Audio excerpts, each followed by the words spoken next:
Hey everyone, this is part 2 of a video on how MLMs are all the same. If you haven't already, I suggest that you watch part 1 so you understand what I'm talking about. And if you've already watched that, let's go ahead and continue.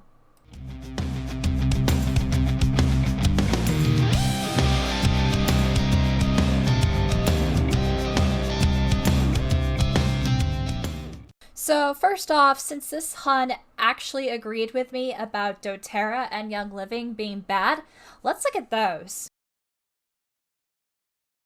So at first glance, these numbers actually don't look like the worst. 62% earn an average of $28,000. That sounds great. Wait, what's this? 62% of leaders. Yeah, see those ranks listed? The silver, gold, platinum, and so forth. Yeah, that's the tricky part. These are the higher levels in the pyramid. How high, you ask? Well, according to what I can find from their compensation plan, silver is the 7th level. The actual information we're looking for isn't presented with big, bold font or letters. It's in that smaller text above it. doTERRA's entry rank represented 62% of all US wellness advocates, and 53% earned a commission. Those entry-level distributors who received a commission averaged $380 for the year. So, quick math, for 53% of distributors, that's about $7 a week. But hey, that's the entry-level position, so we'll also look at the next few ranks, known as the entrepreneurs, which really, they're not, or the builders. Builders make up approximately 23% of all active wellness advocates. Those reaching the manager and director ranks represented 36% and 26% of builders, and averaged $708 and $1,156 respectively in annual part-time income. Executive rank wellness advocates are 13% of builders and earned an average of $1,699 during the year. At the mid-level ranks of elite and premier, which is 20% and 5% of builders, average annual part-time earnings for these ranks range from $4,281 to $10,507 per year. So this is where the numbers get a little tricky.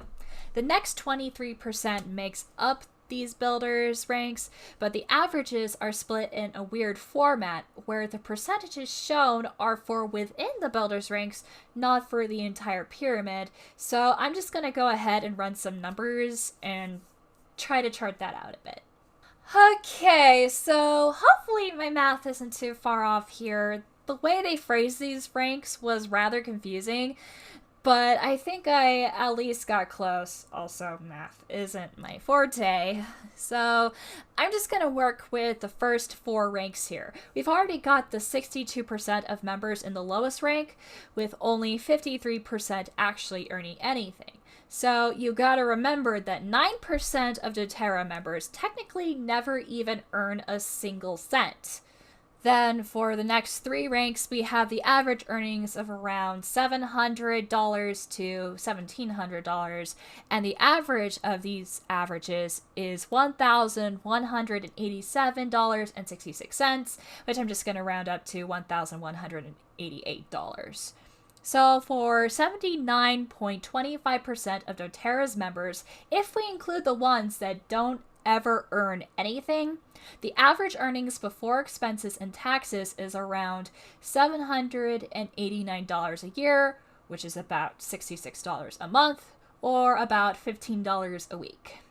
Then the next 5.75% makes some better numbers, with the 6th rank averaging to around $875 a month, which wouldn't be too shabby if, again, this was purely profit and actually deducted the expenses, but it doesn't. And it really doesn't even meet the cost of a month's rent for most people in my stay, so The top 6 ranks featured on the statement only account for about 50% of all members. So keep that in mind when looking at how they present it. They wanted to make it look like 62% of their members can earn an average of $28,000, and it only gets better from there, when in reality, that number accounts for about 9.3% of members.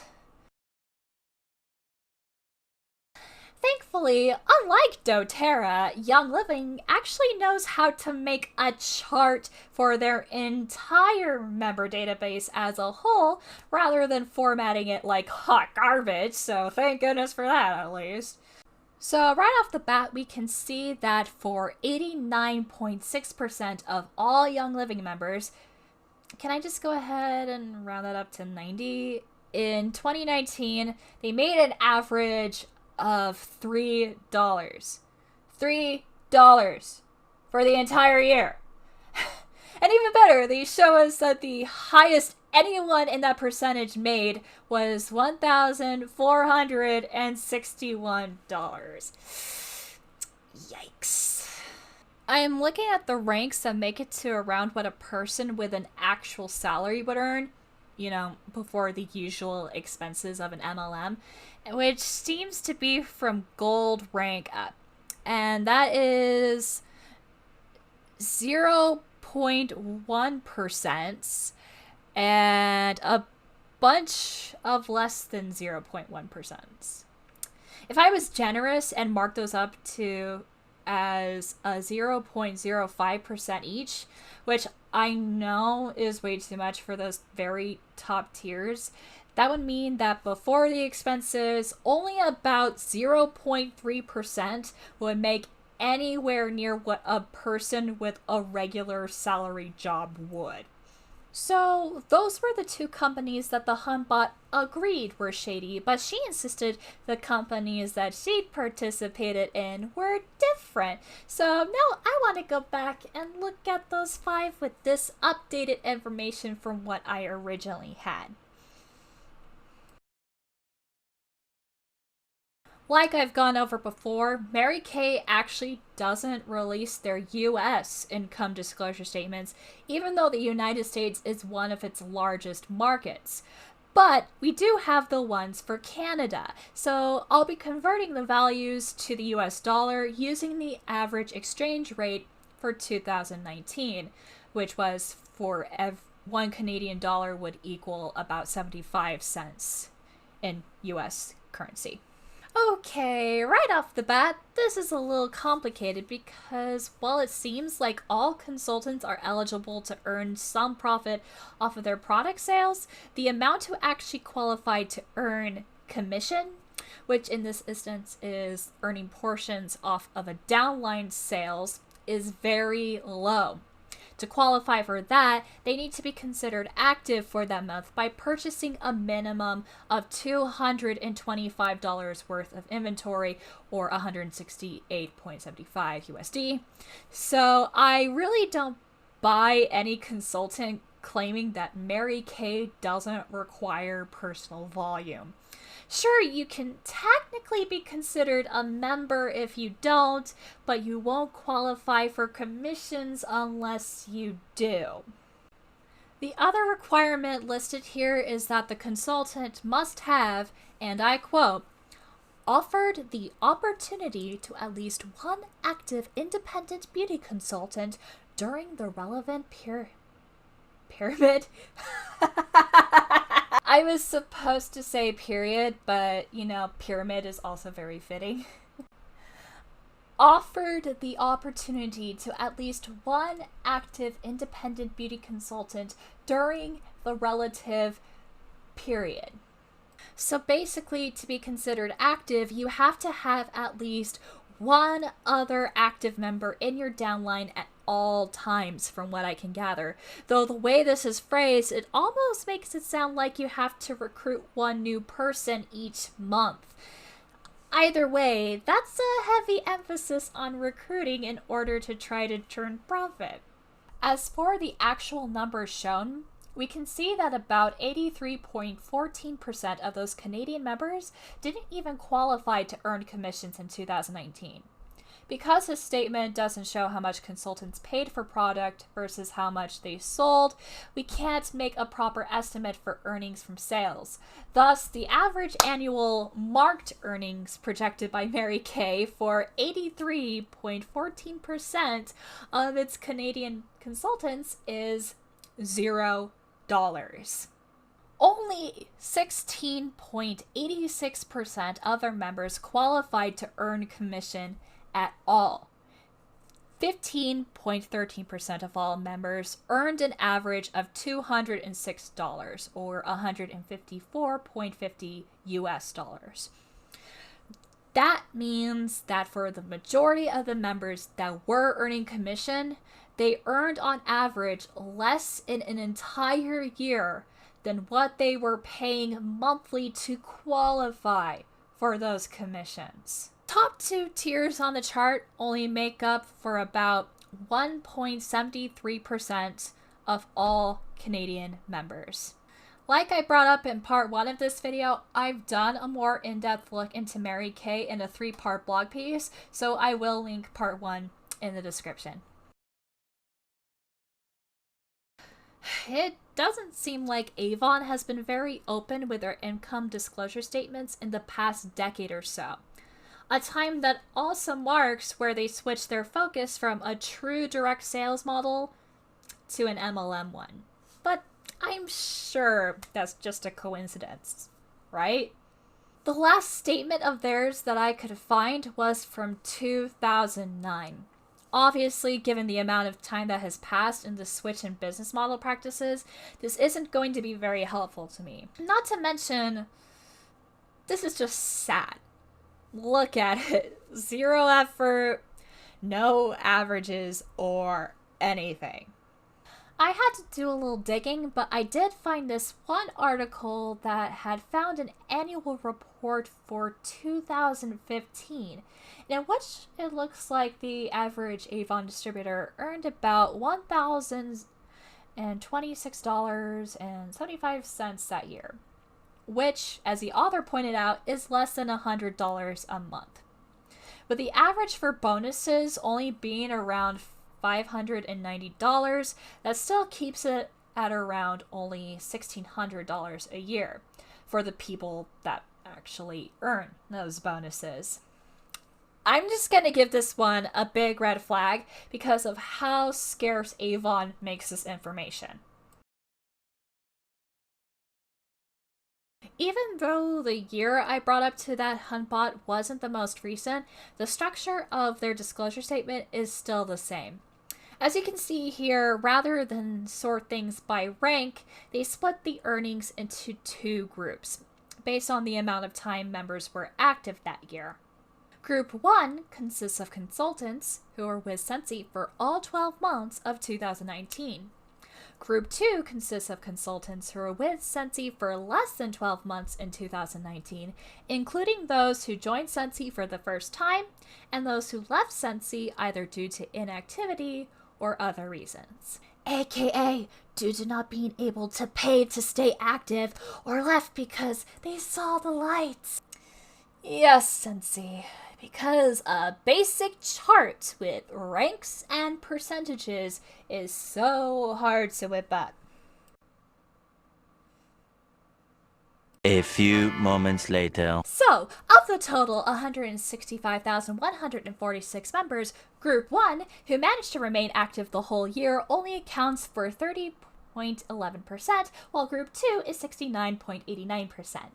So, for nearly 70% of Sensi's members, the average earnings for all of 2019 was $190. For the other 30%, it was around $1,769. The difference in maximum annual commissions, especially when put up against the average, is astounding. You know, that was probably for around maybe the top 0.01%. The math for that, Sensi, would be 16 people. But hey, at least they were direct with a disclaimer at the bottom about how this doesn't factor in the business expenses. And here we are at Pampered Chef, which is one of those companies that refuses to release any income disclosure statements. Like I brought up to that Hunbot, that's super sketchy. But it's okay, I went ahead and put together something for them anyway. Pampered Chef, feel free to release this as your official statement.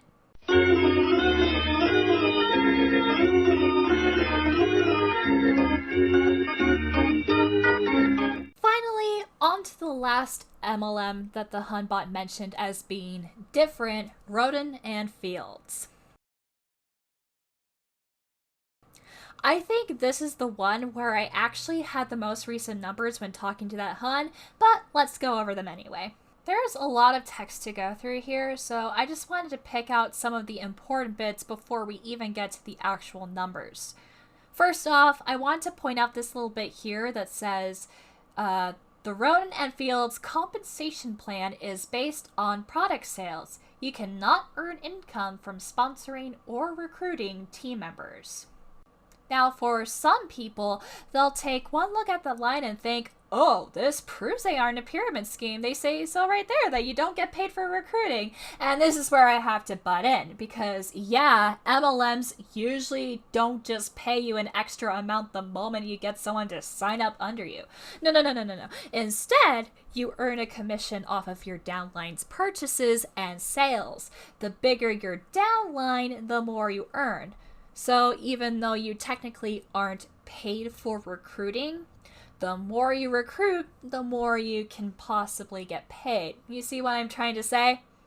The pyramid for MLMs is built so that while at first glance it looks like your earnings will come in from product sales, any possible chance of making profit will only be obtained through heavy recruitment.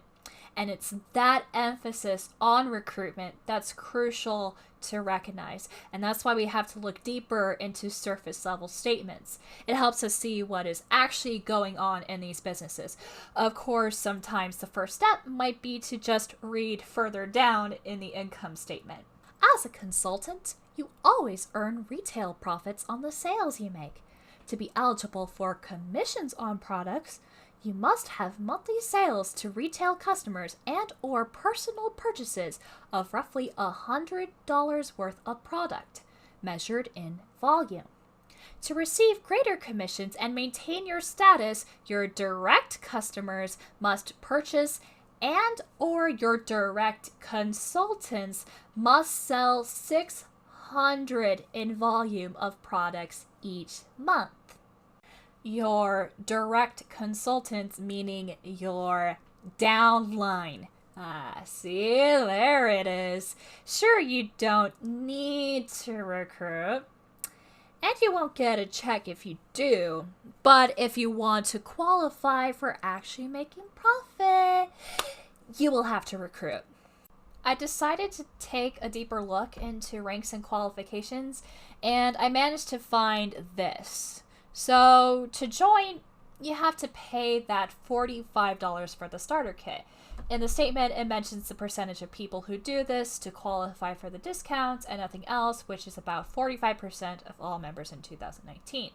Luckily, when we get to the chart itself, it's for members who are getting paid only, so that'll be easier to keep track of. But just keep in mind, going in, that 45% of consultants aren't getting any sort of commission. However, it can at least be noted that this is all you need to do to qualify for the retail profits, though the amount you can earn from a single sale will depend on both what your consultant price for a product is and what your customer's potential discount might be, and the earnings for that is pretty slim. If you actually want to get anywhere, you need to be active and recruiting. Active consultants earn 10% on any products bought by their preferred customers, their consultants, and those consultants' retail customers. Note that there's a difference between retail customers and preferred customers because that's where the discounts come into play, aka what determines what you earn from retail profits. Also, this 10% is calculated based not on the retail price, but the consultant's price, so it's less than you'd probably expect. To be considered active, consultants have to maintain a 100 PV monthly. This can be done through either sales or personal purchases. Then, as you build your downline, you'll probably want to qualify for personal team commissions, which pays out 5% of the commissionable volume of you and your team each month. And you can't have that without, you guessed it, recruiting. To qualify for those personal team commissions, you have to at least be the rank of executive consultant, which means you have to maintain a personally sponsored qualifying volume of 600 each month. Then when you reach the next rank, level 1 executive consultant, you can qualify for generation commissions, which is essentially your downline members are going executive and building their downlines. So to qualify for that, you need to have at least one of your recruits meet that executive rank. And I don't know about you, but it seems to me like to make it up in these ranks, you have to do an awful lot of recruiting.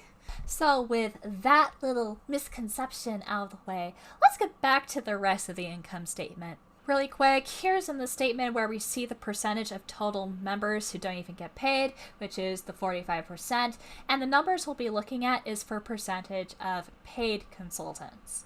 And here's where RNF mentions that these numbers don't include business expenses. So out of all the statements we looked at today, only 2 even bothered mentioning this.